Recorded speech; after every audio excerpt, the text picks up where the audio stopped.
Ang mabuting balita ng Panginoon ayon kay San Lucas. Papuri sa iyo, Panginoon. Noong panahong iyon, isinaysay ni Jesus ang isang talinhaga sa mga nakarinig ng una niyang pangungusap.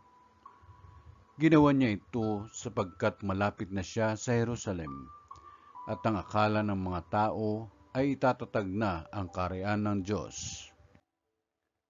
Sabi niya, may isang mahal na taong nagtungo sa malayong lupain upang gawing hari at magbalik pagkatapos niyon. Bago siya umalis, tinawag niya ang 10 sa kanyang mga alipin. Binigyan niya ang mga ito ng tig-iisang salaping ginto at sinabihan sila, "Ipangalakal ninyo iyan hanggang sa pagbabalik ko." Puot na puot naman sa kanya ang kanyang mga kababayan. Kaya't pagkaalis niya, nagsugo sila ng mga kinatawan upang sabihin sa kinauukulan, "Ayaw namin maging hari ang taong ito." Ngunit ginawa ring hari ang taong iyon. Umuwi siya pagkatapos at ipinatawag ang mga aliping binigyan niya ng salaping ginto upang malaman kung gaano ang tinubo ng bawat isa.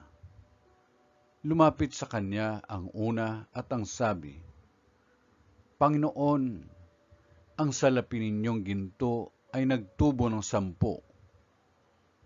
Magaling, sagot niya. Mabuting alipin.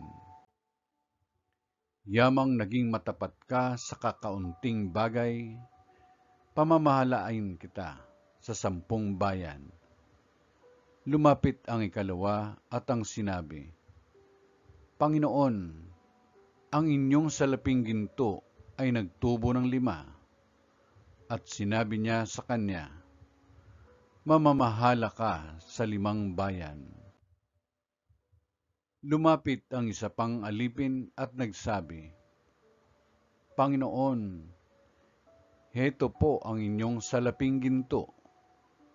Binalot ko po sa panyo at itinago.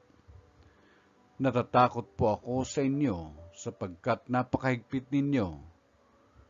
Kinukuha ninyo ang hindi sa inyo at inaani ang hindi ninyo inihasik." Sinagot siya ng kanyang Panginoon, "Masamang alipin, sa salita mong yan kita hatulan. Alam mo palang ako'y mahigpit. Sinabi mo, kinukuha ko ang hindi sa akin at inaani ko ang hindi ko inihasik. Bakit hindi mo inilagay sa bangko ang aking salapi? Pagbabalik ko, sana'y may tinubo ang puhunang ito." At sinabi niya sa mga naroroon, "Kunin ninyo sa kanya ang salaping ginto at ibigay sa may 10.